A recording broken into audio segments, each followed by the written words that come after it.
박 선생님 저기 그 말씀을 좀 읽어주시는 전담으로. 예, 그럼 먼저 시편 21절 22장 1절하고요.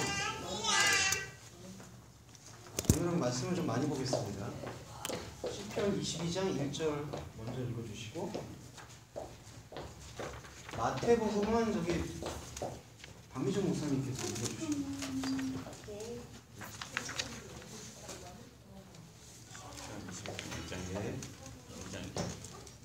운전만 있나요? 네네. 죄송합니다. 거의 넘어가는데. 아, 아이고. 읽을게요. 내 하나님이여 어찌 나를 버리셨나이까? 어찌 나를 멀리하여 듣지 아니하시며 내 신음하는 소리를 듣지 아니하시나이까? 22장 이것장 하라고 그냥 아, 혹시 좀 안 돼? 그 가방 잃어버렸어. 아, 맞다. 아직도 안 줘. 그럼 오늘 좀 계속 읽으시기가 좀 불편하실 것 같아요. 자, 안 먹어요. 예, 알겠습니다. 이런 소리는 돼. 오늘 그럼 정호영 선생님이 좀 오늘 전담해서 읽어주시면. 네. 성경 있으세요? 예. 그리고 마태복음 27장 46절은 강 목사님 읽어주시면 감사하겠습니다. 제99년 예수께서 크게 소리질러 가사대 엘리엘리 라마 사박하니 이는 곧 나의 하나님 어찌하여 나를 버리셨나이까 하는 것이다. 네. 그러니까 이 마태복음 27장 46절의 인용 구절이 시편 22장 1절의 인용 구절에서 가져온 걸로 여기서 보입니다. 이 표현은 사복음서에 다 동일하게 나오진 않아요. 마태, 마가, 누가는 이렇게 표현 안 했고, 마가와 마태는 엘리엘리 라마 사박단으로 사용했고요. 누가복음하고 요한복음에서는 다 이루었다로 사용한 것을 확인해 볼 수 있습니다. 그래서 여기서 지금 엘리엘리 라마 사박단이라는 게 어떤 해석에는 예수님이 인간 차원에서 마지막으로 하소연을 한 거다, 마지막으로 인간적인 모습을 드러낸 거다, 이제 이렇게 번역하는 경우도 있는데, 이 경우는 중요하게, 요거 중요한 말씀 드릴게요. 이거를 예수님이 그때 당시에 이렇게 표현했다는 것만이 중요한 게 아니라, 예수님의 십자가 사건을 기억하고 성령의 영감을 받은 기록자들이 이 예수님의 십자가가 이 의미를 담았을 것이다 라고 표현한 것을 볼 수가 있습니다. 그런 의미에서 마태와 마가는 엘리엘리 라마 사박다니를 집어넣은 거예요. 아, 그럼 예수님이 하신 거. 그렇죠. 그러니까 예수님이 이걸 직접 말씀하실 수도 있고 안 하실 수도 있는데, 직접 말씀하신 거를 만약에 공통되게 증언했다면은 누가와 요한이 그렇게 증언하면은 곤란한 거거든요. 복음서에서 이게 지금 일치하지가 않아요. 그러면 이게 어떤 표현이냐면, 성령의 영감을 받은 존재들이, 기록자들이, 교회가 예수님의 십자가에서 시편 21장 1절을 발견을 한 거죠. 그래서 이거는 아시겠지만 초대 교회 안에서도 논쟁이 있었어요. 예수님이 완벽한 하나님의 아들인데, 예수님이 완벽한 하나님의 아들인데 어떻게 이런 표현을 할 수가 있느냐. 당시에는 이게 되게 논쟁점이었었습니다. 그러니까 왜 나를 버렸냐, 이렇게 표현하는 건 버렸다고, 유기했냐라고 표현하는 게 되는 거니까 이런 표현을 쓰면 곤란하다. 그래서 순서상으로 보면 복음서가 마태, 마가, 마태, 누가, 요한 순으로 쓰여진 걸로 알고 있거든요. 그래서 또 해석하기로는 마태와 마가가 잘못 해석한 거다. 그래서 누가와 요한에서는 다 이루었다라고 그렇게 해석하는 경우가 있는데, 저는 그렇게 보지 않고요. 시편의 21장 1절의 말씀의 성취로 마가와 마태가 이해한 것이 곧 누가와 요한이 말하고 있는 다 이루었다와 결합이 된다고 봅니다. 어떻게 결합이 되냐 하면은, 이게 바로 인간이 할 수 없는 탄식을 하나님이 하나님의 아들을 보내셔서 대신 끄집어낸 거예요. 그러니까 왜라는 질문을 끄집어낸 거죠. 이게 중요한 게, 인간이 갖고 있는 그 감정적인 탄식은 항상 신을 얘기하면서 왜 나를 버렸습니까? 혹은 신이여 나를 도와주소서, 이러한 신에 대한 간구를 하거든요. 근데 신약의 논리와 구약의 논리에서 다 합쳐서 보았을 때에는 그러한 인간이 갖고 있는 간구 자체가 하나님에게 도달하지 못한다라는 것을 보여주고 있어요. 그거를 대신 표현해 주는 게 하나님 자신인 예수 그리스도, 하나님이 보내신 자가 오셔서 왜 우리가 이렇습니까? 이 표현은 다시 드리면은 왜 하나님 우리가 당신과 다릅니까? 라는 질문을 우리가 한 게 아니라 하나님이 하나님 아들을 보내셔서 당신의 뜻을 들려준 거죠. 그래서 여기서 제일 먼저 드러나는 게 인간이 하나님과 다르다는 사실이 드러나는 거예요. 그러니까 그것도 우리가 하는 게 아니라 하나님이 보내신 자가 우리가 버림받았다는, 유기됐다는 그 모습을 대신 표현을 해준 거죠. 이런 게 예수님이 아버지고 하나님을 표현하는 것이 나오나요? 네? 예수께서 하나님 아버지한테 하나님이라고 표현한 대목이 나오나요? 하나님이라고 유일하지 표현해요. 않나요? 예, 그렇죠. 여기가 유일하죠. 예. 하나님이 자기 자신을 하나님이라고 부를 수도 없는데 네, 예. 시편에서 말하듯이 우리가 그 모습을 살아야 되기 때문에 우리한테 하신 말씀이잖아요. 예, 그렇죠. 그렇기 때문에 우리가 이제 아버지에게 하나님이랑 이런 소리를 부를 수가 있는 우리는 예. 그 차이를 밝혀두는 거죠. 예, 예, 그래서 예수라는 존재와 우리라는 그리스도인과 예, 예. 그런 차이도 좀 숨어 있다고 보이거든요. 예, 맞습니다. 그게 내재되어 있는 것 같아요. 그리고 이게 인간 차원으로 와서 인간의 모습에서 철저히 인간으로 들어와서 인간 안에 발견하지 못한 모습을 여기에 끄집어내는 거라고 볼 수가 있는 것 같아요. 나의 하나님, 왜 나를 버리셨습니까? 그럼 여기서 조금 더 들어가 보면은 이게 유기했다는 얘기인데 이 유기가 하나님이 우리한테 말씀해주고 싶었던 게 유기된 게 아니라는 걸 얘기해주고 싶었던 거예요.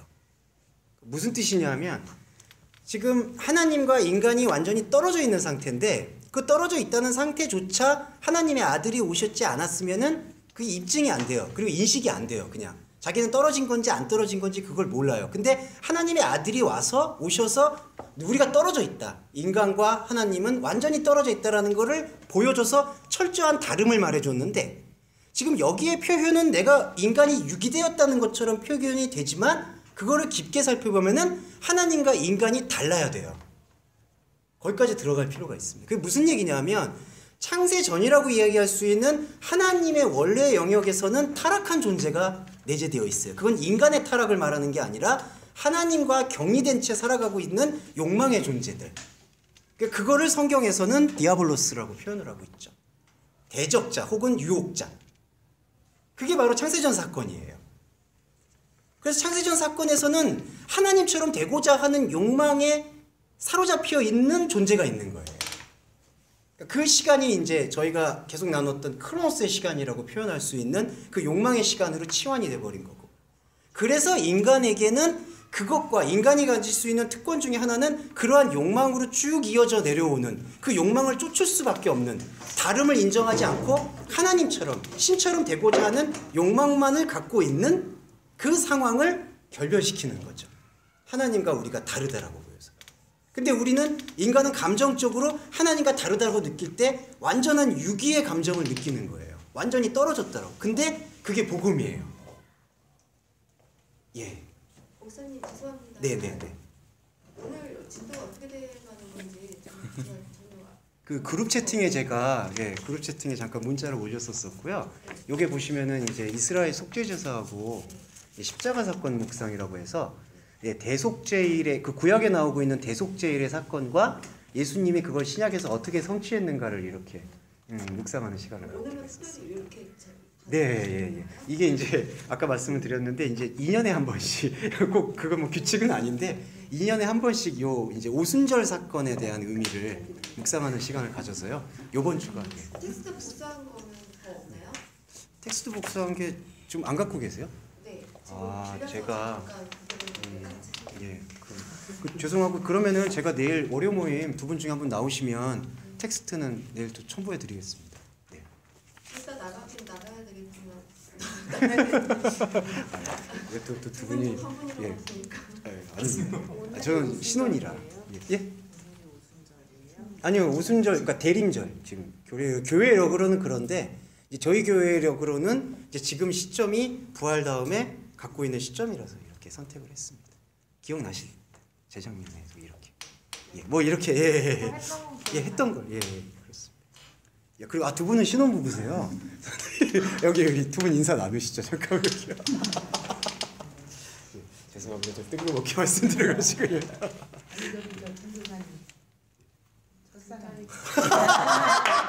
끊기가지고 곤란하고요. 끊기가지고 곤란하고요. 아니 아니 그렇게 말씀하시면 그렇게만 말씀하시면 이게 완전히 괜찮다. 네.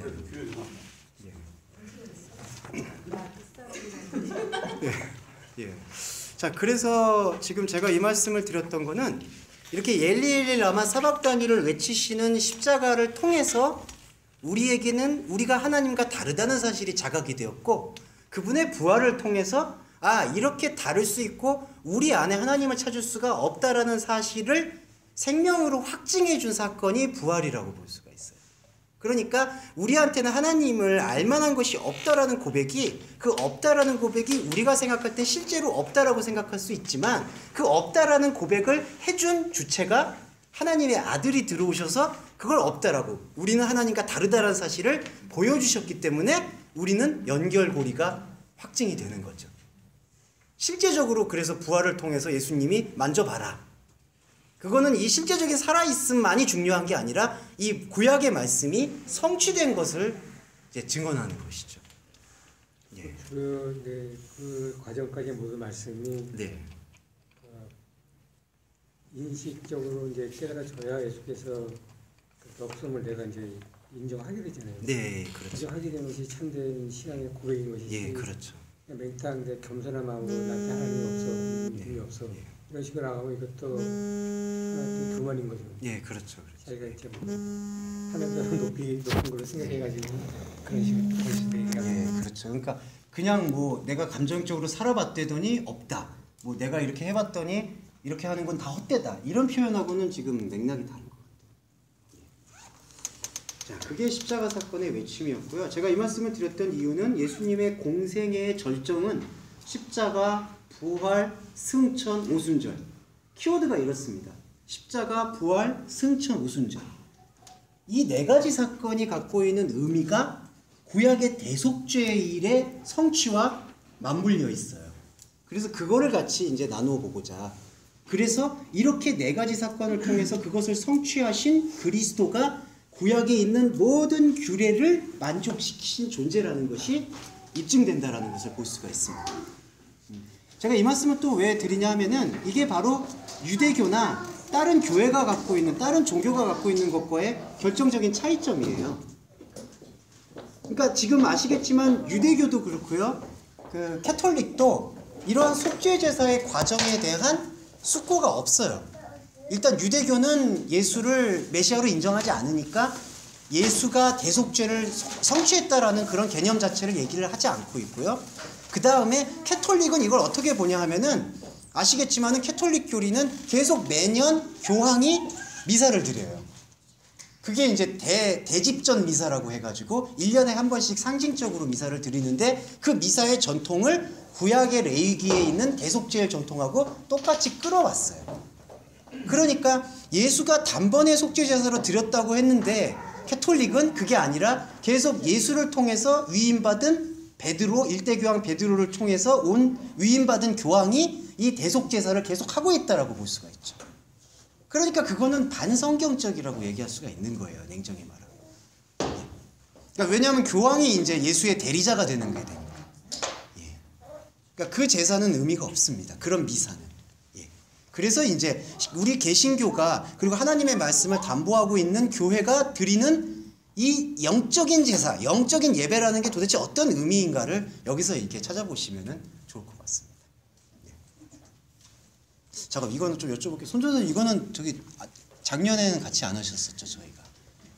예, 이거는 예 처음 저희가 제가 재작년에 이거 한 내용이라서 아마 예.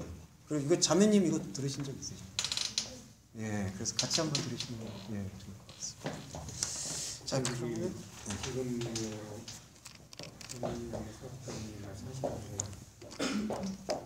우리가 하나님과의 본질적인 차이를 발견하시면 그런 게 목표가 됐다면 이제 버렸다고 하는 말씀 자체는 남것이라 남겨두다 그런 의미잖아요. 그렇죠. 거꾸로 얘기하면. 그러니까 그거 자체가 우리한테 영으로 오시는 걸 때 말씀하시기 때문에 우리 안에 지금 남아 있는 거잖아요. 예수가. 그렇죠. 남은 자.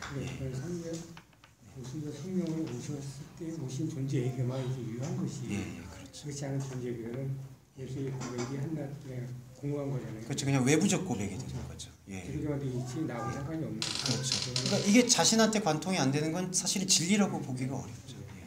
우리한테 갖고 있는 여의 체험이 있게 되면 네. 예수의 말씀이 내 안에서 이루어지는 거죠. 네, 그렇습니다. 이루어짐으로써 성경 전체가 일단 이제 내가 한 번에 이제 단번에 제사가 지내게 된 것이고 이제 계속해서 그 구원을 잃지 않고 네. 나가면서 이제 더 충만하게 나가는 예, 그런 과정이 우리한테 나왔던 예, 맞습니다. 그런 과정이 우리한테 지금 주어졌다라고 얘기할 수가 있겠죠. 예. 두 분 아이고 이게 테이블이 이래서 같이 오시면 좋을 것 같긴 한데 괜찮으세요? 네, 근데 되게 이렇게 멋있어 보이세요, 정말. 저기 피곤하시면 저기 매트에 누우셔도 돼요.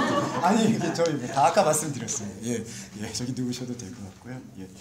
예, 그러면은 이제 본격적으로 제사에 대해서 이제 시작을 해보겠습니다. 속죄제는 어떻게 시작했냐면요. 요거 레위기 23장 26절하고 28절인데 요거는 좀 정원님이 좀 찾아주시는 건 우리 박 선생님께서 찾아주시고 있는 건 정원님께서 찾아주시겠습니다.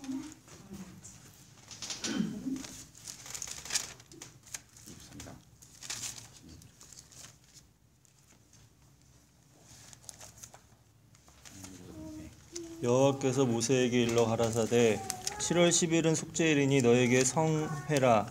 너희는 스스로 괴롭게 하며 여호와께 화제를 드리고 이날에는 아무 일도 하지 말 것은 너희를 위하여 너희 하나님 여호와 앞에 속죄할 속죄일이 됨이니라.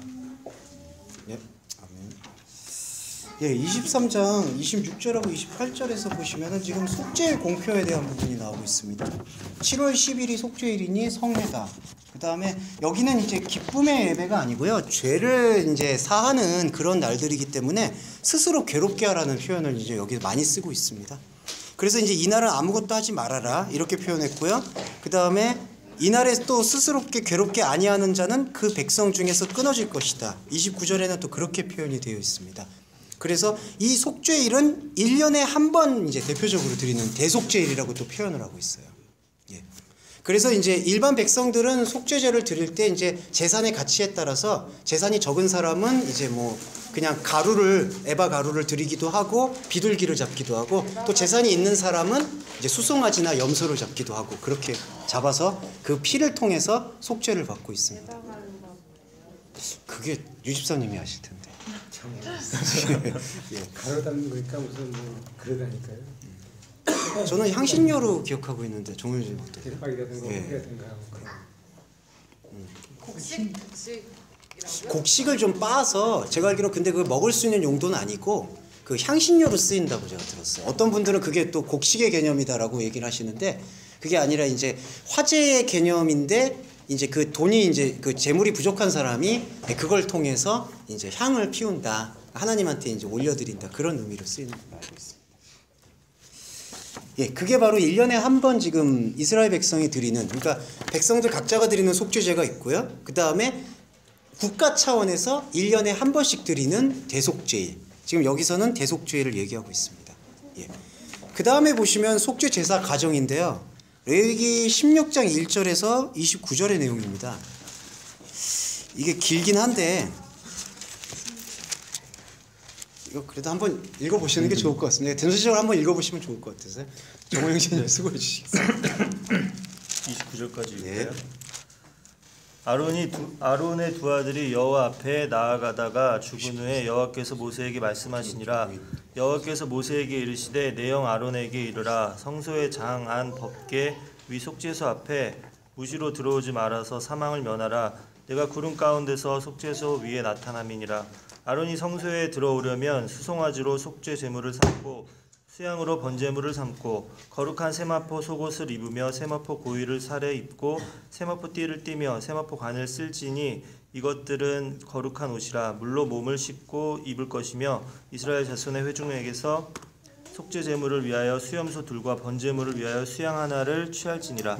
아론은 자기를 위한 속죄제에 수송아지를 드리되 자기와 권속을 위하여 속죄하고 또 그 두 염소를 취하여 회막문 여호와 앞에 두고 또 두 염소를 위하여 제비 뽑되 한 제비는 여호와를 위하고 한 제비는 아사셀을 위하여 할지며 아론은 여호와를 위하여 제비 뽑은 염소를 속죄제로 드리고 아사셀을 위하여 제비 뽑은 염소는 산대로 여호와 앞에 두었다가 그것으로 속죄하고 아사셀을 위하여 광야로 보낼지니라.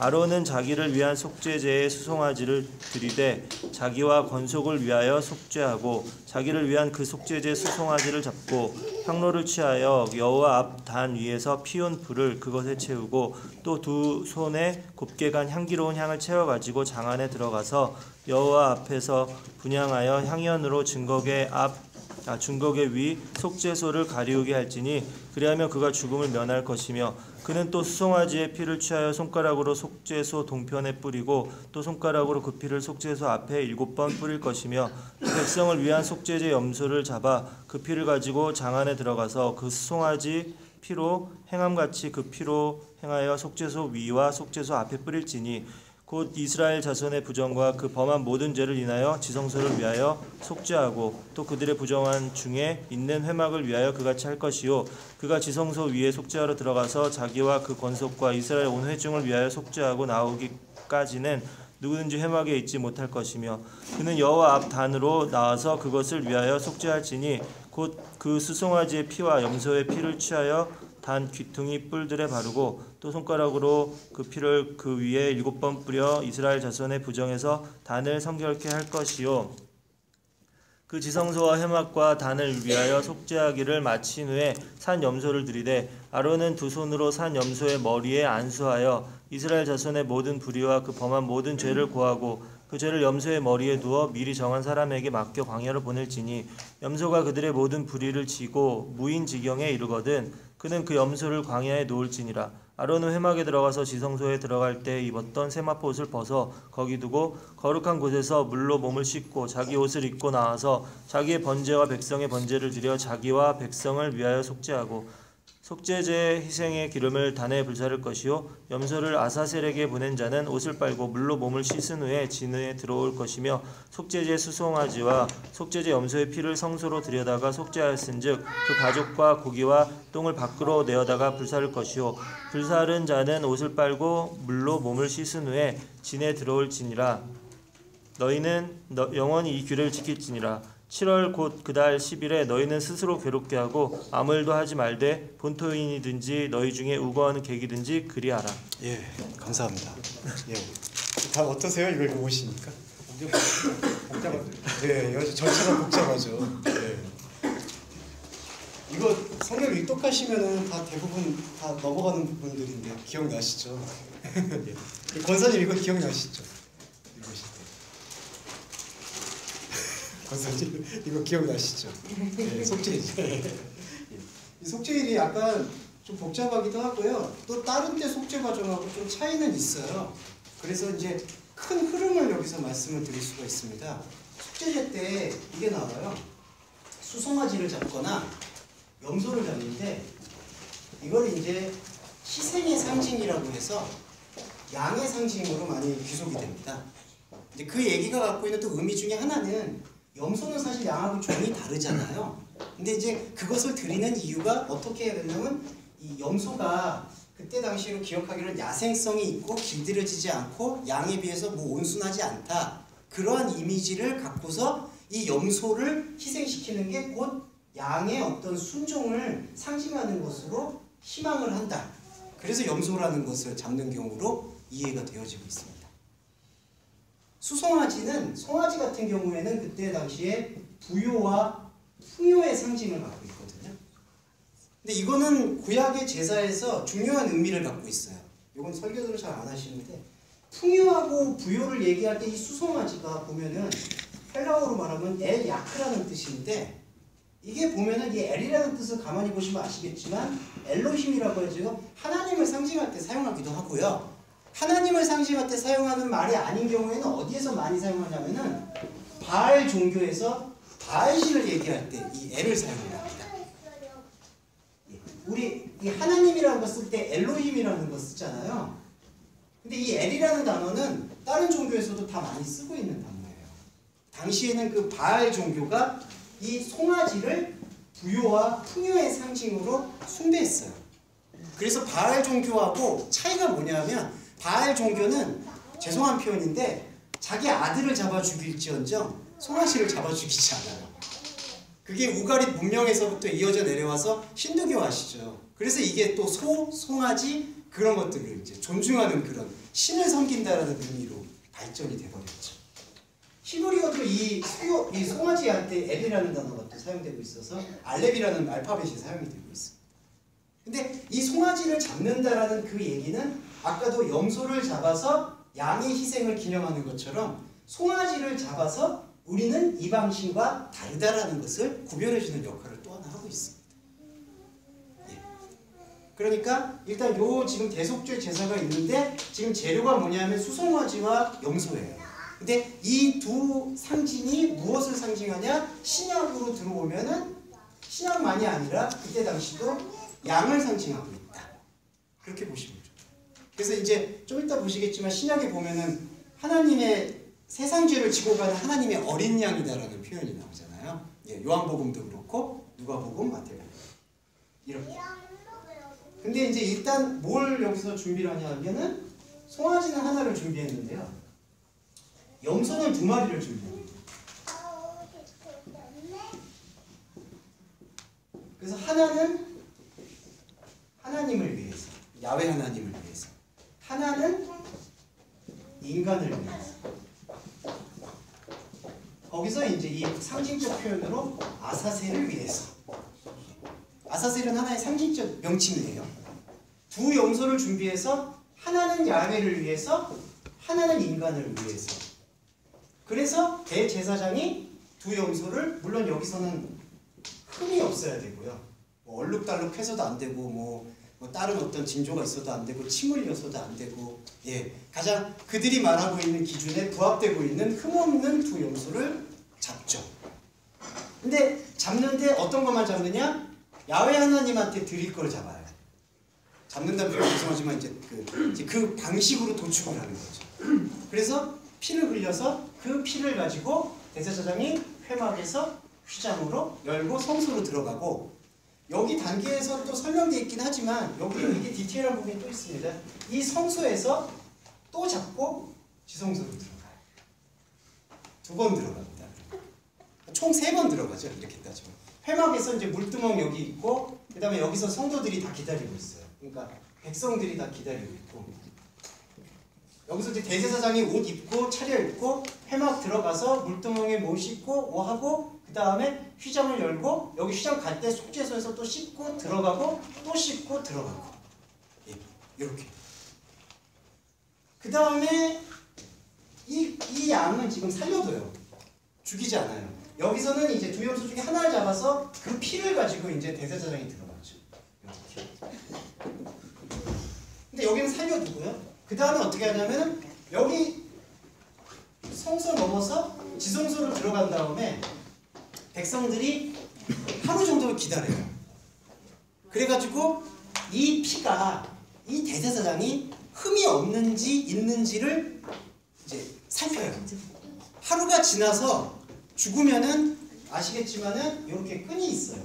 지금도 저는 이천에 보니까 성곽박물관 있는 걸로 아는데 이거 똑같이 만들었더라고요. 보니까 이걸 똑같이 이렇게 만들어놔가지고 나중에 한번 견학을 가고 싶지 않습니다. 왜 그런데다 돈을 들이는지.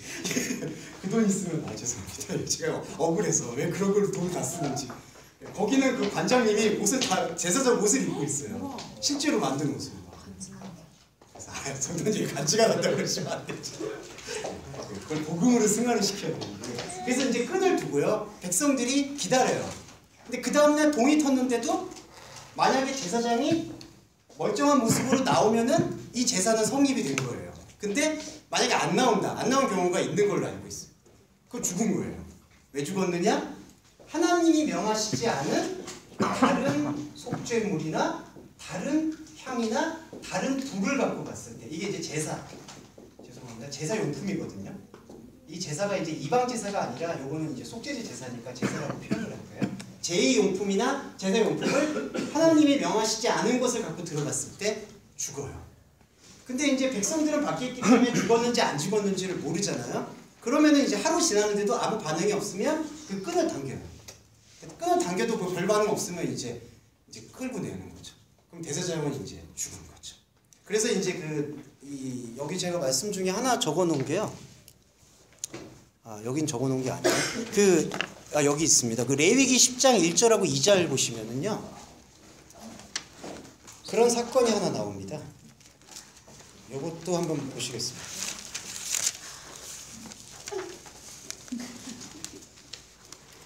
이것도 정원 형제님 한번 어디요? 예. 레위기 10장 1절하고 2절. 아론의 아들 나답과 아비후가 각기 향로를 가져다가 여호와의 명하시지 않은 다른 불을 담아 여호와 앞에 분향하였더니 불이 여호와 앞에서 나와 그들을 삼키매 그들이 여호와 앞에서 죽은지라. 네, 이게 이제 10장이 유명하게 잘못 드린 제사로 알려져 있습니다. 그러니까 하나님이 명하시지 않은, 제대로 명령하지 않은, 혹은 이제 자기 임의대로 지켰던 것들이 어떤 결과를 나오냐면은, 참 이게 아이러니한 게요. 지성소로 들어간 것도 아닌데 여기 들어갔어요. 여기 들어갔는데 죽었어요. 다른 불 갖고 들어갔다가. 그러니까 그게 갖고 있는 교훈이 하나님이 명령하시지 않은 것을 지켰을 때, 행했을 때 이 꼴이 난다. 이제 그걸 아마 경고로 하나 보여주시는 거죠.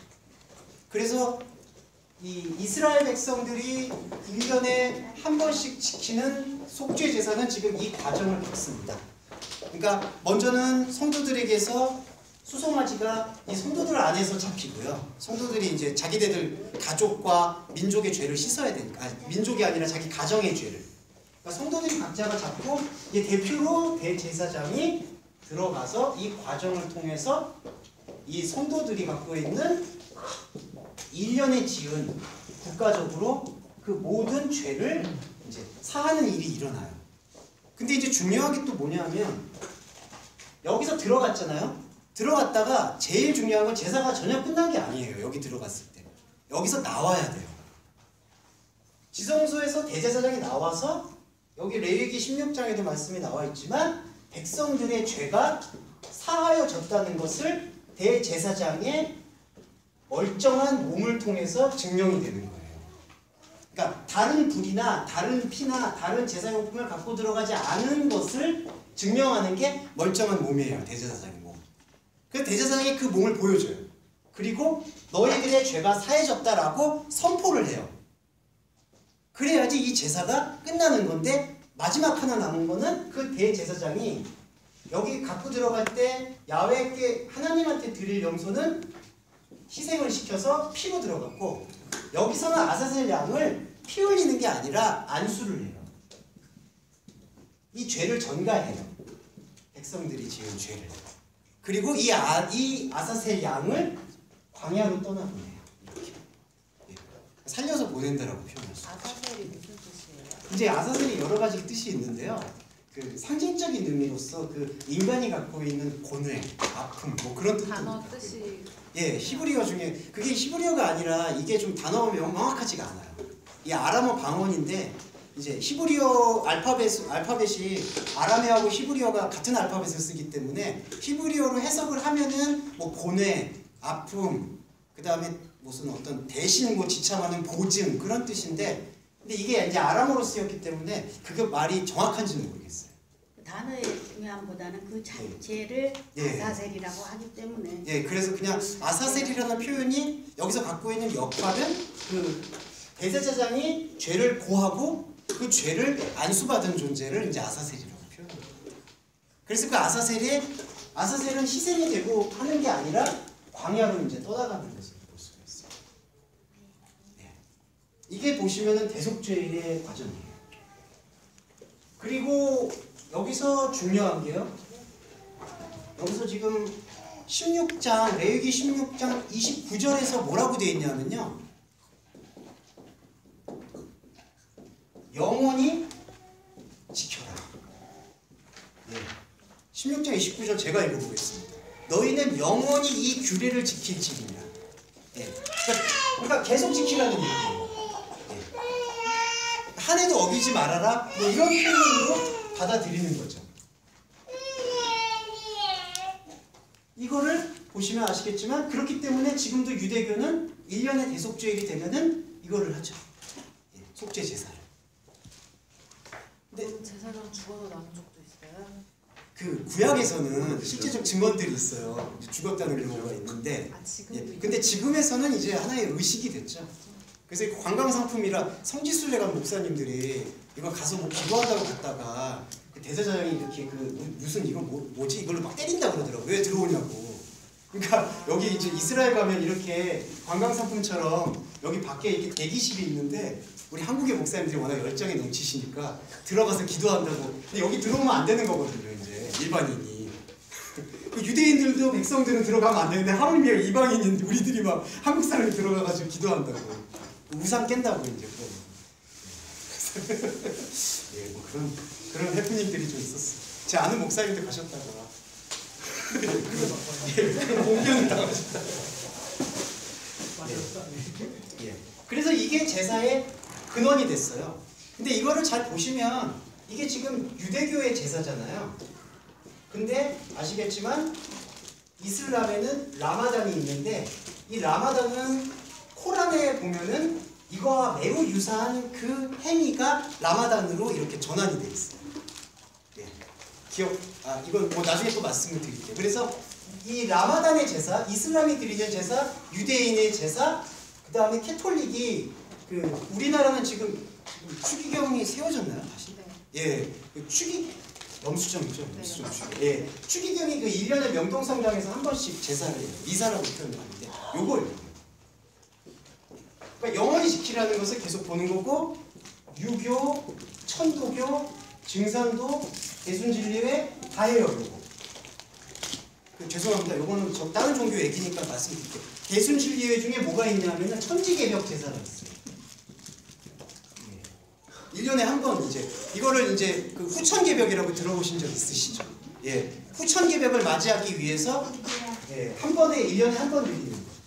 그러니까 대표하는 제사들이 다른 종교에 보면은 빠지지가 않아요. 그래서 이게 지금 갖고 있는 게 무슨 표현이냐면은 영원히 지키라는 이 계명이 계속해서 유대인한테는 쭉 내려온 거고요. 그게 유대교에게만 내려온 게 아니라 인간이 갖고 있는 그 종교적인 마음에는 계속해서 제사를 드리려고 하고 있는 그 본능이 살아있는 거예요. 제가 이 말씀을 왜 드리려고 했냐면은 영원히 지키라는 게 어떤 의미인지 지금 구약에서 말하고 있는 게 이것만 지키라는 얘기가 아니라 수많은 계명과 규례들이 지금 등장을 하잖아요. 이거를 영원히 지키라고 얘기하는 그 말씀의 뜻이 무엇인지를 해설해 주는 것을 이야기할 수 있는 예배를 드릴 수 있는 종교는 사실 기독교가 유일하다는 거죠. 근데 기독교가 그런 예배를 드리지 않게 되면 그냥 이거와 똑같은 거예요. 그래서 저희가 왜 교회력에 따라서만 이렇게 예배를 드리지 않느냐고 한다면은 그거를 통해서 오순절에 오신 거, 부활을 기념하는 건 좋죠. 근데 그것들이 이게 동전의 양면과도 같아서요. 그런 날들을 기념하고 그런 날들을 다짐하고 맥주감사절, 추수감사절 기념하면 좋은데 기념만 하는 게 아니라 거기다 의미를 부여하는 게 문제성이 커지는 거예요.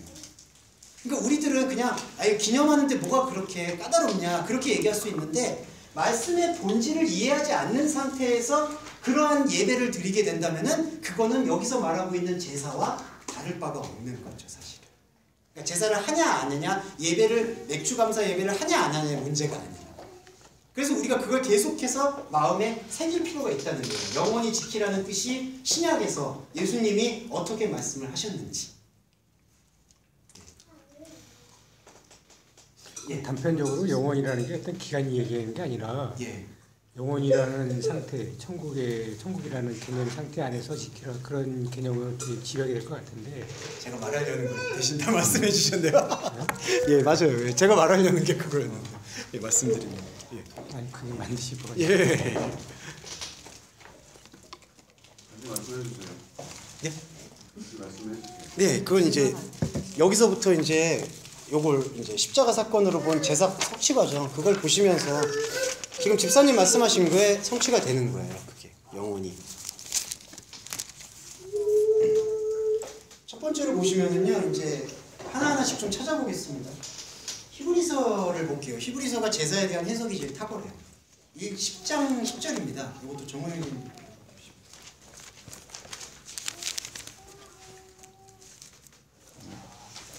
이 뜻을 쫓아 예수 그리스도의 몸을 단번에 들이심으로 말미암아 우리가 거룩함을 얻었노라. 예.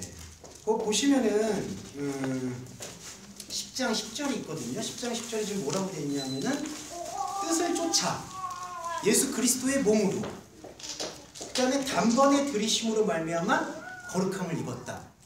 단번에 나옵니다. 이게 1회라는 거거든요. 이 1회가 갖고 있는 게 어떤 뜻이냐면요. 두 가지 뜻이 있는데 하나는 더 이상 이런 제사를 드리지 않아도 된다라는 얘기고 예수님이 제사를 드렸기 때문에 또 하나는 뭐냐면은 한 번이라는 게 이렇게 딱 한 번, 단번 이 뜻만이 있는 게 아니라 하나님 앞에서의 선포를 얘기해요. 무슨 뜻이냐면 방향을 바꿨다는 얘기예요.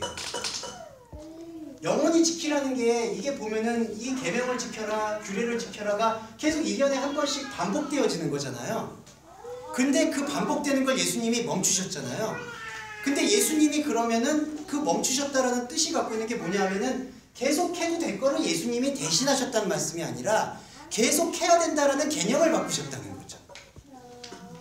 네, 그 이해되시죠? 그러니까 이게 우리는 계속해서 이걸 드렸어야 되는데 예수님이 대신 제사를 해주신 거다 이게 아니라 이렇게 하면 지키는 그 개념을 바꾸신 거예요. 그러니까 제사라는 개념 자체가 속죄제라는 개념 자체가 이 영원히 지켜라는 그 지키라는 게 우리가 이렇게 해가지고 제사를 드리는 그런 행위를 하나님이 받으시는 게 아니라 이 예수 그리스도라는 몸 자체가 이 지키라는 것의 본질로 자리를 잡았다라는 것을 단번에 드렸다는 뜻에 농축시키고 있죠. 예, 이거 이해되시죠? 미래선 이거 이해. 한번 보여주세요. 예. 그러니까 지금 계속 1년마다 이 제사를 지냈거든요. 근데 예수님이 오셔서 속죄 제사를 단번에 드렸다. 더 이상 그 제사 드릴 필요가 없다. 그렇게 얘기했을 때 한 번에 계속 드려야 되는 건데 원래는 계속 드려야 되는 건데 하나님의 아들이 오셔서 한 번 제사 대표로 드렸으니까 이제 제사 안 지내도 된다. 그 의미만 있는 게 아니라 이 제사를 지키라는 그 의미 자체가 그런 의미가 아니었다라는 것으로 바꾸셨다는 거죠. 이해되시죠? 네. 단번에 드렸다는 게 바로 그 뜻이에요. 그게 아까 십자가 사건에서 이게 좀 잘 이해가 해주시면 좋은데 십자가 사건에서 오늘 매번 드린 게 아니었다는 말씀하신 거 아니에요? 그러니까 드리는 게 아니야. 그러니까 지킨다는 게 지킨다는 개념을 바꾼 거죠. 행위에만. 예, 그렇죠. 그거를 일깨운 거죠. 그러니까 구약에서는 1년에 계속 드렸었잖아요. 네. 근데 신약에서 1년에 이렇게 드려는 거를 예수님이 대신 드려주셨다. 우리가 영원히 지켜야 되는 것은 그게 아니라 이 1년에 드린다라는 그 제사의 개념이 이 지킨다라는 개념이 이렇게 제사를 드린다, 이 행위를 한다, 그거를 받는다, 그 개념이 아니라는 걸 보여줘요. 그렇죠. 예, 예.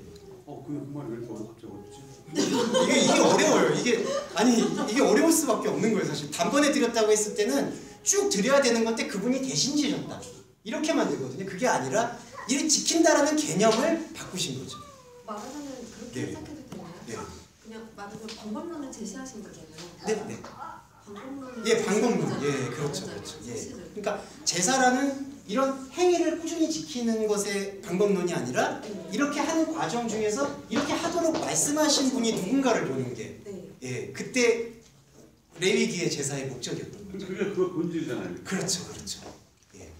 그래서 단번이라는 게 이런 의미에서 중요해요. 이 개념이 좀 달라요. 그러니까 우리는 매번마다 드릴 수밖에 없는데 예수님이 대신 드려주셨으니까 이제 우리는 예수님한테 제사를 드려야 된다. 이 관점이 아니라는 거죠. 이해되시죠? 예. 그러니까 예수님이 제사의 대상이 아닌 거예요, 이제. 근데 이게 사람이 내가 매번 드려야 되는 거를 그분이 대신 드렸기 때문에 우리는 그분을 기념해야 돼. 그러면 그게 제사가 되는 거예요. 예. 사람의 단어로 네. 제사의 순서가 저거고 네.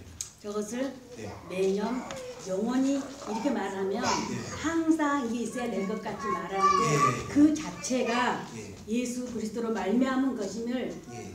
전환시키는 예, 그렇죠. 근데 지금 우리가 한국교회 네. 한국교회에서는 근데 아니 우리 진단을 할 필요는 있어서 말씀을 좀. 저만 해도 예. 믿음 생활하고 얼마 전까지 해도 예. 그 단 한 번이 드려주신다는 것 때문에 예. 그 단 한 번을 그 단어 하나에 손을 묶여서 예. 그 안에서 이해가 됐던 적이 얼마 안 돼요. 음. 사실은요. 그러니까 모든 이런 제사를 계속 드렸는데 이 제사를 한 번에 드렸다. 이런 개념만이 아니라 이 제사를 드린다라는 그 개념 자체를 바꿔버리는 사건. 뭐로 바꿨을까요? 예? 예? 무엇으로 바꿨을까요? 예, 그게 이제 예수 그게 바라본다는 개념이죠. 맞아요. 예, 그렇죠. 예. 그러니까 바라보는 것, 느끼는 것. 구약에서도 네네. 그런 제사를 바라봄으로 드렸어야 되는 거잖아요. 그렇죠. 그게 정신이었던 거죠. 그렇죠. 예. 근데 그거는 이제 예수하고 나서 바라본 시각에서의 그렇게 말할 수 있는데 예수가 오기 전에는 매번 드리는 게 맞아요. 그렇지, 그렇죠. 매번 드림으로써 하나님에서 내가 떠나지 않는 거거든요. 그게 하나님 나를 지키고 있는 거고 예수가 올 때까지, 아들 올 때까지. 오고 나서는 예수라는 존재를 어떻게 활동하고 무슨 말씀하는 걸 계속 지켜보라는 게 그리스도론적으로 보는 예수고 이 아들이 존재 안에 오기 전에는 거기서 말하는 대로 매년 매 순간 해야 되는 게 저는 맞다고 봐요. 근데 집사님 그게 이제 오실 그리스도하고 오신 그리스도의 근데 그렇게 말씀하시는 조합성인데 근데 그 전에는 그 제사가 유효하다는 표현이 아니라 그 전에도 1년에 드렸던 그 제사의 의미는 그 개념의 전환에 있다는 거죠. 그렇게 하면 우리는 유대교를 지금 따라야 될 필요가 있는 거예요. 그러니까 예수가 오기 전에는 그게 당연히 맞는 건데 예수가 오고 나서는 새로운 개념으로 봐야 되는 게 지금 얘기고 근데 지금에도 예수가 오지 않은 존재한테는 계속 그렇죠. 이제 무리는 아니란 얘기죠. 그러니까 마음으로 예수가 오지 않은 존재에게는 그렇게 했던 것들이 당연한 것처럼 보여지는 거죠. 그렇죠. 예, 맞습니다. 그거 맞는 말씀이죠. 예. 그러니까 이게 한 말씀을 받아들이는 존재에게 전환이 있기 위해서 주어지고 있는 거죠. 자, 그래서 보시면요. 10장 10절에서 여기서 또 하나 나왔던 게 그리스도의 몸을 드렸다라고 되어 있거든요. 그래서 여기서 지금 보시면은 대제사장이 양을 갖고 들어가잖아요. 양을 이제 잡아서 그 피를 가지고 들어가는데 그게 누구냐? 자기 지금 히브리서 10장 10절에서 예수 자신의 몸이라고 표현합니다. 그러니까 예수 그리스도가 일단 양인 거예요. 예. 근데 또 하나가 있습니다. 이게 이제 다중성인데 히브리서 4장 14절 한번 보시면.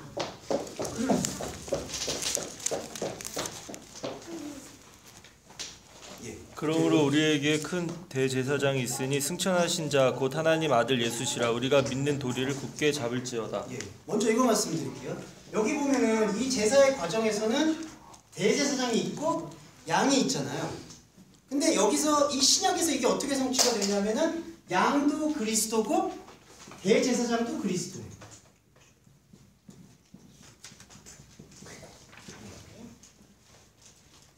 그러니까 구약에서는 이게 양이 상징이 되고 이게 어떤 집행자가 되는데 예수 그리스도는 자신이 희생물이면서 자신이 집행자가 되는 거예요. 이 과정을 말씀드렸던 거는 우리가 양을 찾을 수도 없었고 우리가 희생할 수도 없었고 우리가 집행할 수도 없었다라는 사실은 보여주고 있는 내용이죠. 그러니까 그분이 양이기도 하고 그분이 희생당하는 분이고 그분이 집행하는 거예요. 그러니까 이 과정에서 사실은 사람이 할 수 있는 게 없는 거예요. 예, 딱 보시면 나오죠. 그러니까 그분이 대제사장 그리고 그분이 양이에요. 예. 그러니까 2인 1역을 하고 1인 2역이죠. 죄송해요. 1인 2역을 하고 있다. 그렇게 보시면 됩니다. 예수는 대제사장. 그리고 이 대제사장이 또 어떤 대제사장이냐면 5장 10절에 나와 있습니다. 이것도 정말 좀 하나님께 멜기세덱의 반차를 쫓은 대제사장이라 칭하심을 받았느니라. 예, 대제사장의 역할이 이때의 구약의 역사에서의 대제사장은 육적 혈통의 대제사장이거든요. 아론의 레위인들은 이제 아론의 계열이고 그 다음에 다윗으로 가서는 그게 또 바뀌었죠. 사독 계열이라고 해가지고 사독이 그래가지고 다윗 이후로는 계속 권력을 잡았잖아요. 레위인들은 정말 하층으로 밀어내고 마찬가지로 그거는 다 대제사장 계열이 육적 혈통으로 내려오는 거예요.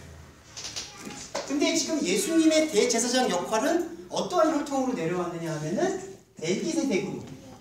근데 아시겠지만 이거는 멜기세덱은 아브라함 시대에서 하나님의 천사와 같다라고 표현하고 있거든요. 육체의 족보로 들어오는 게 아니라 영적인 족보로 들어오는 거죠. 대제사장의 그 흐름이. 그러니까 아까 제가 왜 단번에 대한 개념이 바뀐다라고 말씀을 드렸냐면은 이 영원히 지키라고 했을 때 그거를 이 육적 혈통의 제사장을 통해서 계속해서 1년마다 드리게 되는 것은 육적 혈통의 대제사장의 전통을 이어받는 그 제사를 드리는 행위인데 예수님의 대제사장 역할은 어떤 거하고 지금 같이 비교를 하셨냐면은 육적 혈통을 통해서 내려오는 게 아니라 영적 혈통을 통해서 내려오는 대제사장을 입증하고 있는 거죠. 그걸 보시면은 아시겠죠? 그 동정녀 마리아를 통해서 나오는 게. 그러니까 동정녀 마리아라는 상징이 여기서 성취해서 어떻게 됐냐면 이렇게 육적 혈통으로 내려온 것은 인간이 갖고 있는 시간인데 인간이 갖고 있는 시간과 세상 안으로 실제로 말씀의 육신에서 나오셨어요, 예수님이. 근데 그런 나오시게 되는 동기가 그리고 방향이 인간이 갖고 있는 이런 육적 혈통에서 나온 게 아니라 죄송합니다. 성관계를 통해서 나오지 않았대요. 그러니까 육적인 관계가 아니라 하나님의 영적인 관계를 통해서 들어온 거죠. 그러니까 실제로는 우리의 인간의 몸으로 오셨는데 그 계통이 인간이 계속 영원히 지켜야 하는 이런 욕망의 제사로 들어오시는 게 아니라 하나님이 단번에 바꾸실 수 있는 생명의 제사로 들어왔다는 얘기예요. 이거 이해되시죠? 예. 그러면은 예수님이 왜 희생이 됐냐? 예. 이게 아까 시편 22장 1편 그다음에 마태복음 27장에 나오고 있는 것의 성취잖아요.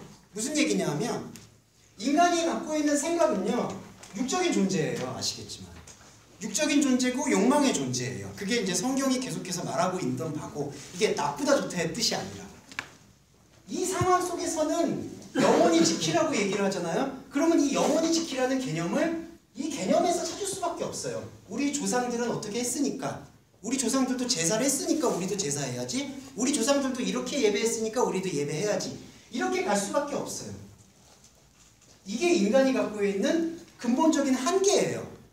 그리고 죄예요. 근데 이때는 이 상태로 이렇게 내려오고 있잖아요. 이 영적 혈통이 영적인 게 개입이 안 되고 육적인 생각 속에서 인간이 지금 생각을 계속 쌓고 있잖아요. 생각, 문화, 언어, 국가. 그럼 여기서는 이게 지금 하나님의 인식을 지금 모르는 상태인데 죄거든요. 근데 죄송한 표현인데 죄가 죄인 걸 모르는 거예요. 이해되시죠? 그러니까 이 영적인 상태에서의 영적 혈통이 개입이 돼서 이렇게 육적 혈통을 가고 있는 게 이게 제사의 개념이 아니라 이 존재를 보는 것이다라고 얘기해 주기 전에는 이렇게 육적 혈통으로 흘러내려오고 있는 존재는 하나님과 떨어져 있는 죄인인데 죄라는 게 하나님과의 말씀을 통해서 죄로 발견된 게 아니라는 거죠. 그러니까 죄가 죄로 여겨지지가 않는 거예요. 저때가. 그러니까 죄가 죄로 여겨지지 않을 때 권사님, 우리 권사님 흐름을 끼시는 저희 어머니십니다. 목사님 되게 냉겨오셔. 예. 그렇게 또 아들을 생각하셨는데 제가 또 이렇게 헤아리지 못하고 제가 지금 이 영적 활동을 얘기하다 보니까 이 육적 활동을 이렇게 내려오고 있을 때 이게 양의 희생이 이렇게 들어오는 게 뭐냐 하면은 인간이 여기서 계속해서 자기의 욕망 속에서 자기의 목표를 가지고 자기의 본능에 충실해서 바벨탑을 쌓거든요. 그러니까 이거를 당연한 걸로 인간은 근데 본능적으로 당연한 거예요. 어머니 뱃속에서부터 분리되기 시작하면서부터 자기를 지키기 위해서 싸울 수밖에 없는 존재예요. 그게 종교적 존재거든요. 근데 그 종교적 존재가 갖고 있는 마지막 행동이 뭐냐 하면은 예수를 십자가에 못 박은 거예요. 바리새인들과 사람들이 그게 하나님을 섬기는 예라고 생각한 거예요. 1년에 한 번씩 드리는 제사라고 생각을 하는 거예요. 그래서 하나님의 자녀가 하나님의 아들이 오셨는데 그 하나님의 아들을 십자가에 못 박은 게 바로 예수 그리스도가 희생의 양이 되시는 거죠. 예. 그래서 이 예수 그리스도를 생각하게 됐을 때 우리가 볼 수 없었던 왜 나를 버리셨나이까라는 그 고백이 이제 드러나는 거죠. 아, 우리가 떨어져 있었구나. 네. 우리가 하나님과 떨어져 있는 관점에서의 죄인이었구나. 이거를 메울 수가 없구나. 인간이 갖고 있는 모든 행위가 하나님의 자녀, 하나님의 아들을 십자가에 못 박을 수밖에 없었구나. 그거를 깨우치게 되는 거죠. 그래서 단번에 드렸다라는 게 이렇게 개념이 바뀌는 것을 볼 수가 있습니다. 그 다음에 이제 여기서 끝나는 게 아니라 이제 또 중요한 게 남아있는데 여기 오고 있네. 왔다가 갔어요. 네, 그분이 오실 거예요. 또 이제 오순절 여기 오순절 있어요. 여기 오순절 있어요. 네. 여기 보시면 세상 죄를 옮겨냈다. 요한복음 1장 29절 보시면 세상 죄를 옮겨냈다. 그게 어떤 뜻이냐면요. 세상의 죄는 이 죄예요. 그러니까 이때는 죄가 죄인 걸 모르는 거예요, 사실. 그러니까 당연하게 추구하고 있잖아요. 그러니까 살아있는 것 자체예요. 살아있는 것 자체라서 죄가 죄인 거를 지금 모르고 있는데 하나님의 어린 양이라는 게 뭐냐면 요한복음 1장 29절에 나오거든요. 요거를 이렇게 자신의 십자가 희생 사건을 통해서 옮겨낸 거예요. 여기가 세상이고요. 세상이 지금 죄를 소유하고 있는데 죄를 죄로 인정치 않아요. 하나님처럼 되고자 하는 욕망만 있어요, 여기는. 그거를 이렇게 옮겨내신 거예요.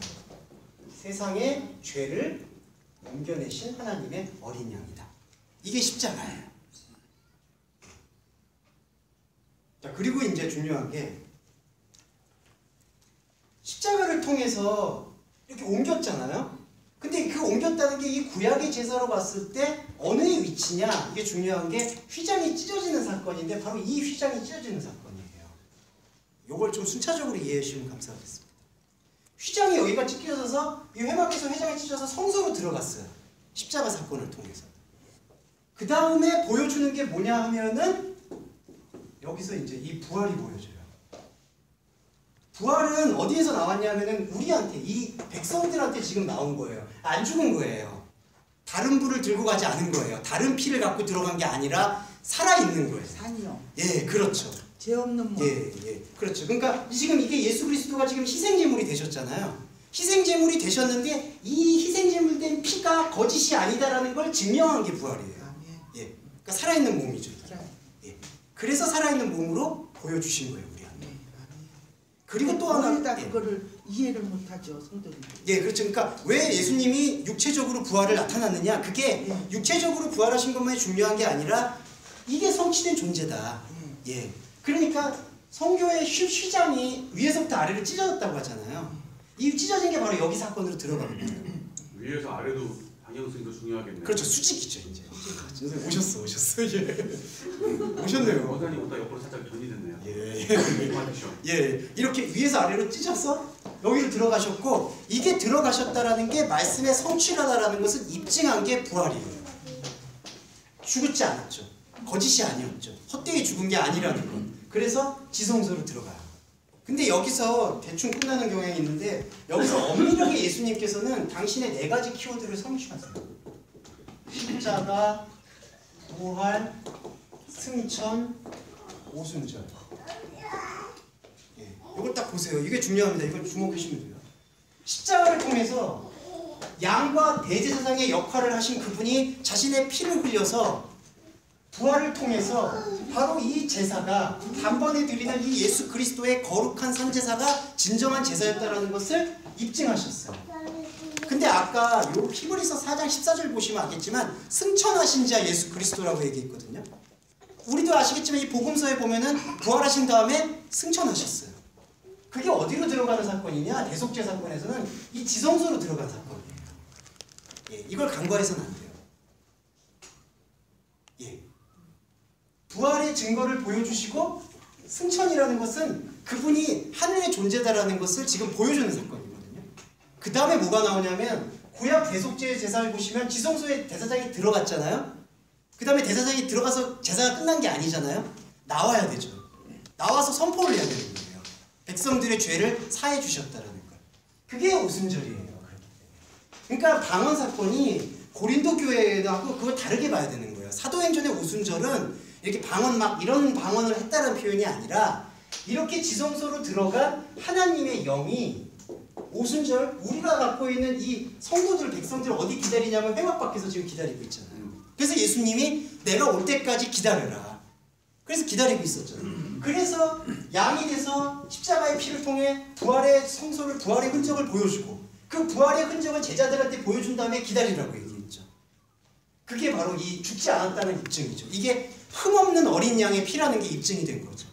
그 다음에 승천하시고 내려오셔서 오순절 때 백성들한테 죄가 없다라고 선포를 하는 거예요. 그러니까 그 선포까지가 예수 사역의 절정이에요. 십자가, 부활, 승천, 오순절. 그러니까 이걸 따로 떼어내서 보는 게 아니고 이 오순절은 또 어떤 현상만으로 받아들이는 게 아니라 이거는 다 같이 일어나는 대속죄일의 성취다.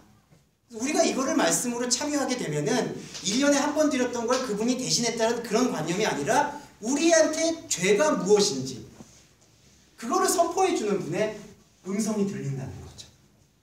그래서 이제 사도행전에서는 그 방언을 얘기한다고 하는데 그 방언은 이렇게 구분하시면 됩니다. 사도행전에서는 방언이라고 글로사가 나왔고요. 고린도전서에서도 방언이라고 이제 헬라어로 글로사가 나왔는데 사도행전에서의 방언은 뭐냐 하면은 하나님의 생각과 하나님의 이 뜻에 대한 선포를 이제 전하기 시작하는 거예요. 그러니까 뭐 이상한 나라 말을 하는 그게 사도행전의 방언이 아니라 그때 방언은 예수님이 그리스도라는 사실을 자신이 갖고 있는 입으로 고백하기 시작한 것을 오순절 사도행전에서 말하는 방언이라고 얘기하고 있고요. 고린도전서에서는 어떤 거냐면은 이 종교 현상 중에 하나예요. 그러니까 사도행전에서 말하고 있는 방언은 말씀을 낸 거고요. 고린도전서에서 말하고 있는 방언은 방언 통역, 예언, 뭐 치유 이런 것들 있잖아요. 인간한테 주어져 있는 종교적인 은사들. 그게 차원이 다른 거죠. 그래서 이제 좀 죄송합니다. 현상적으로 진단하자면 오순절 교회가 뭐 어떤 의미는 있을 수 있어요. 오순절에서 이제 방언을 하는 게 중요하다. 물론 중요하죠. 근데 우리가 이런 의미로서의 방언을 이해하게 되면 그게 중요하게 되는 건데 그거를 같이 이제 여기 종교 현상하고 같이 묶어버리면은 지금 이 사건 자체가 무의미하게 되는 거죠. 왜냐하면은 이게 하나의 이제 생명 의무가 남은 거예요.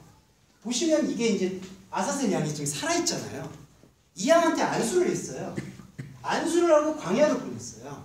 광야를 사도행전에서는 뭐라고 표현했냐면은 교회와 동일시했어요. 그러니까 이 부분까지 우리가 묵상할 필요가 있습니다. 그러면 이 양이 안수를 받아서 죄를 전가받았잖아요.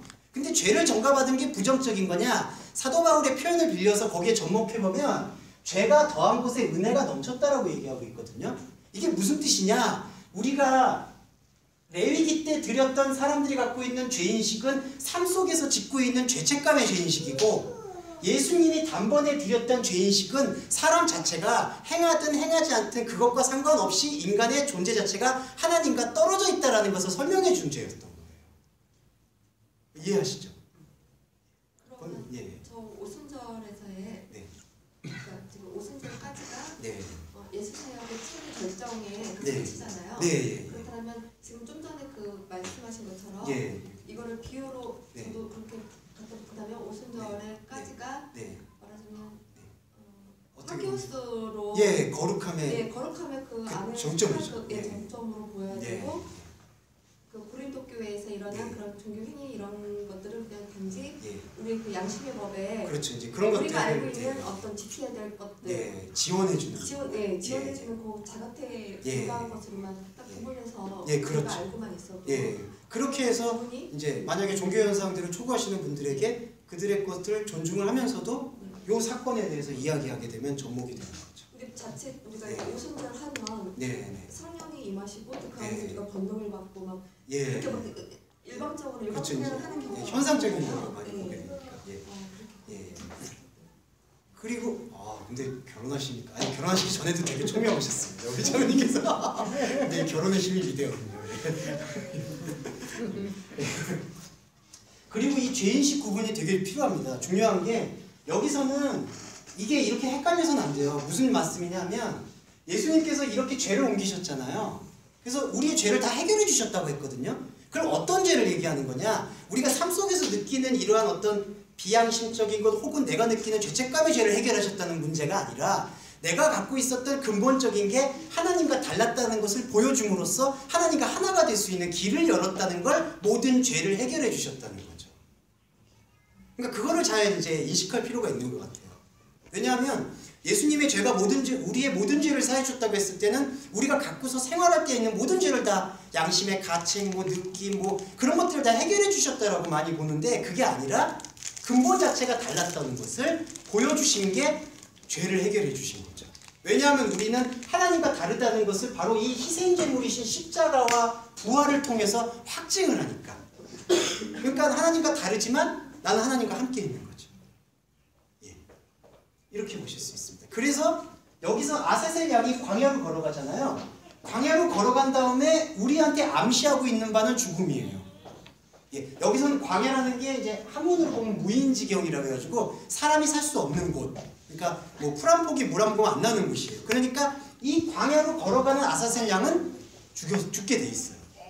근데 그 죽음을 이제 더 이상 우리한테 두려워하지 않게 되는 건 뭐냐 하면은 이전에 이 죄를 모르고 있었을 때에는 광야가 아니라 세상이에요. 여기서는 어떻게든 살아보려고 하는 거예요.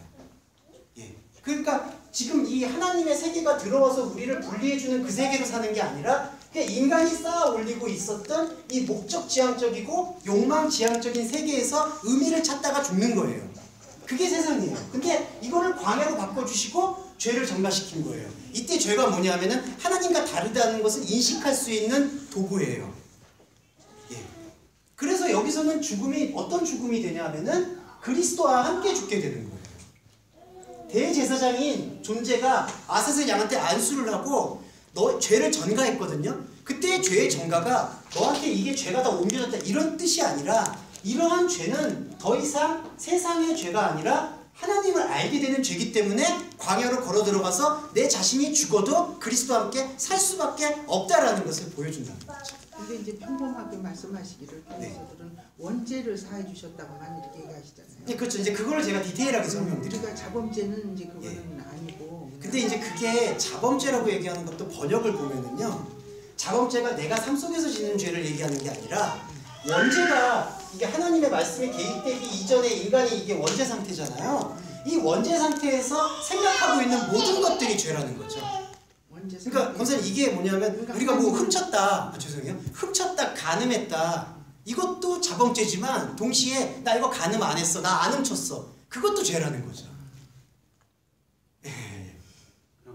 그러니까 아니 뭐 그런 이거 표현을 하다 보니까 이렇게 되는 거예요. 그러니까 하여튼 하나님과 나는 다르다고 인식하는 거. 그렇죠. 그게 복음이에요. 그게 이제 더 중요한 그 죄를 사해달라고. 그렇죠. 그 죄를 사해받는 거네. 예. 그렇죠. 그리고 우리가 주기도문에서 우리가 우리에게 죄 지은 자를 사해준 것 같이 우리 죄를 사해달라고 그러잖아요. 그 죄를 사해달라는 게 뭐냐 하면은 내가 다른 사람들의 죄를 용서해주는 그런 개념이 아니라 하나님을 몰랐던 나의 상황을 말씀을 통해서 하나님과 하나가 되면 그게 죄가 사해지는 거예요. 아멘. 왜냐하면은 하나님과 동떨어져 있었던, 그러니까 하나님과는 동떨어져 있었는데 하나님과 동떨어졌다는 사실 자체를 자각하지 못한 상태.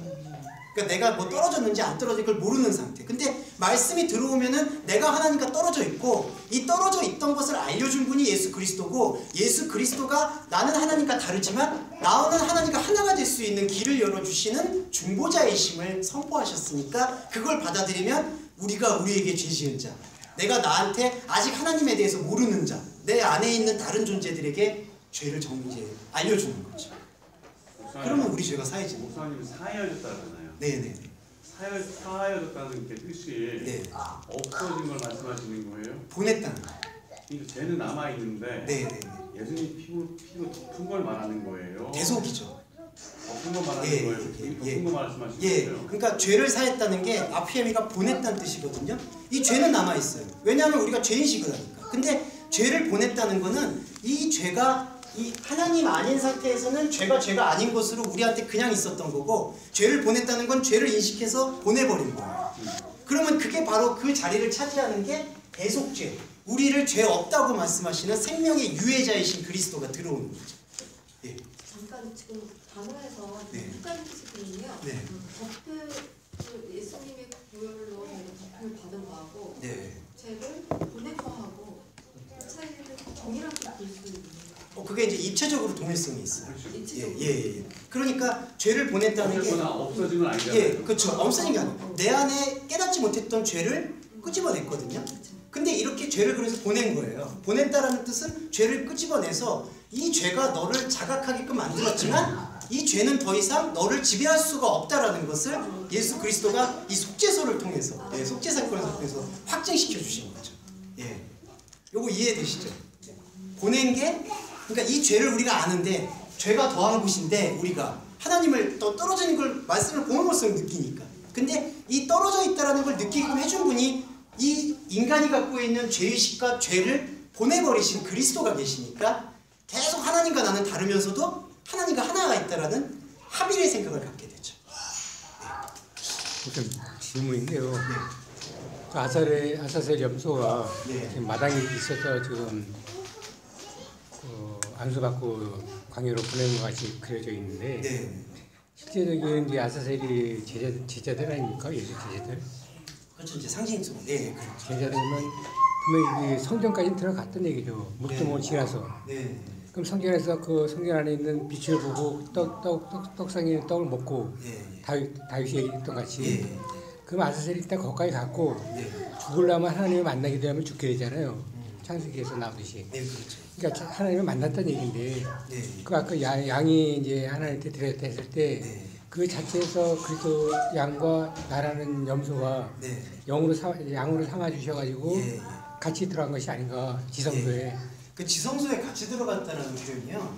그게 이 하나님께서 여기서 선포해주는 사건 속에서는 그 인식이 가능한 거고, 중요한 것은 이렇게 들어갈 수 있는 존재의 이제 유일성은 이제 그리스도가 되시는 거죠. 그거 이해되시죠? 그러니까 이분이 이렇게 들어간 존재는 모노게네스고 유일성이고, 그러니까 이때는 우리가 개입되는 게 아니고 이렇게 된 분이 우리의 죄 없음을 선포해 주었을 때 우리가 같이 들어갔다는 게 인식이 된다는 거죠. 그렇게 네. 그렇게 인식은 이제 가능한 거예요. 예, 그러니까 그거 인식은 조금 세밀하게 할 필요가 있는 게, 우리는 결론적으로는 예수 그리스도의 복음을 통해서 우리가 그리스도와 함께 죽는 연합을 체험을 하는데, 그게 우리가 여기를 같이 들어갔다는 얘기가 아니라 이건 주도적으로 들어간 거는 우리가 할 수 없었던 이제 그리스도 예수가 했다는 게 우리한테 들려왔을 때 연합이 그 된다. 과정 속에서는 분명히 들어갔잖아요.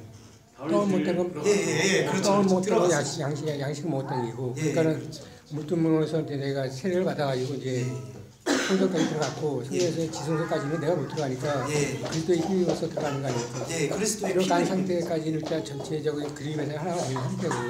근데 저렇게 보면 아사셀 염소가 저 밑에 있어가지고 아예 물두멍도 안 들어간 걸로 지금 보이잖아요. 그림에서. 이게 아사셀 양이. 그러니까 예. 그러니까 우리가 이제 죄송해요. 제가 말씀드렸던 건 이 대속죄의 성취의 주체가 그리스도이기 때문에 이 부분을 제가 좀 다루려고. 근데 아시겠지만 집사님, 이 부분에 대한 대속죄의 성취를 단번에 했다는 것은 이것이 우리가 하나님과 다르다는 사실을 주도적으로 보여준 하나님의 사건이라는 게 좀 주목될 필요가 있어요. 우리가 그 다음에 연합되는, 그러니까 예수님이 자기 십자가를 지지 않으면 안 된다고 하는 그 자기 십자가의 과정은 이렇게 주도적으로 성취하신 그리스도의 사랑을 우리가 발견하고 깨달아가는 과정이라고 이제 말씀드릴 수가 있어서, 제가 아사셀 쪽은 이제 여기는 배제를 한 거죠. 목사님, 그러면 다윗은 네. 그 당시 다윗은 네. 들어가서 먹은 사실이잖아요. 그러니까 다윗이 들어가서 먹었잖아요. 그 먹어서 행위가, 죄송해요.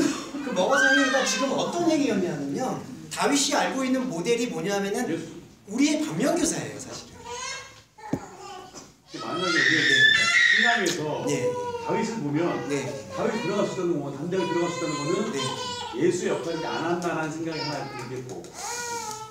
근데 이제 그게 아쉬움이 좀 있는 게, 다윗은 예수가 인용하기를 내 주가 내 주에게 이르시되라고 얘기해서 자신이 했던 이 행동들이 하나님께서 나한테 보여준 예표이지만, 그게 이제 그리스도적 예표이지만 나는 그 그리스도의 예표에 대해서 깨달을 수가 없다라는 사실을 이제 고백한 존재가 다윗의 존재성이라는 거죠.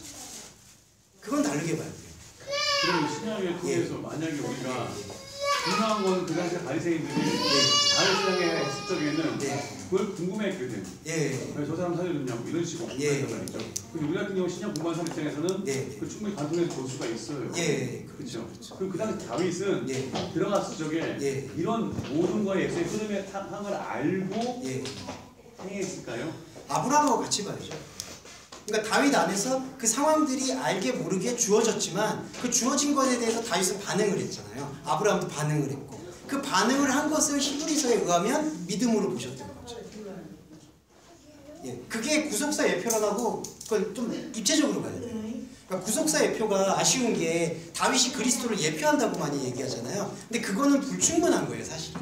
거기서 조금 더 넘어가서 다윗이 갖고 있는 인간의 존재가 하나님의 존재를 만났을 때 내가 하나님과 다르다는 사실을 충분히 자각한 게 시편 전체에서 지금 나오고 있고. 근데 왜냐면 다윗이 들어가서 목사님 말씀하신 그 여러 가지 상황 설명을 구현한 거죠. 인식했다고 좀 봐요. 그렇죠. 인식한 거죠. 왜냐면 유일한 한 명이었거든요. 그러니까 인식인데 그게 어떤 인식이었느냐? 이제 죄 인식인데 그게 자기가, 그렇죠, 하나님과 다르다는 사실의 인식인 거죠. 그러니까 그걸 같이 보셔야 돼요. 다르기 때문에 들어왔지. 뭐 같으면은 그런 얘기 필요 없는 거지. 그냥 논리 자체가 있는 건데. 예, 맞습니다. 예, 이게 오늘 저희가 보셨던 큰 내용인데 벌써 이렇게 되네요, 시간이. 예. 이거 이제 공감되셨죠? 예수만 하시고 정말 상당히 힘드네요. 근데 오늘 칼럼을 읽으셔야 되는데 이직원 전도사님 늦으시네. 네. 자, 이게 오늘의 내용이었습니다. 네. 이해됐어요? 그럼 잠시 쉬셨다가 전도사님 오시면 말씀할 때는 귀를 쫑긋 들어야 돼. 맞아. 그 효과가 있어.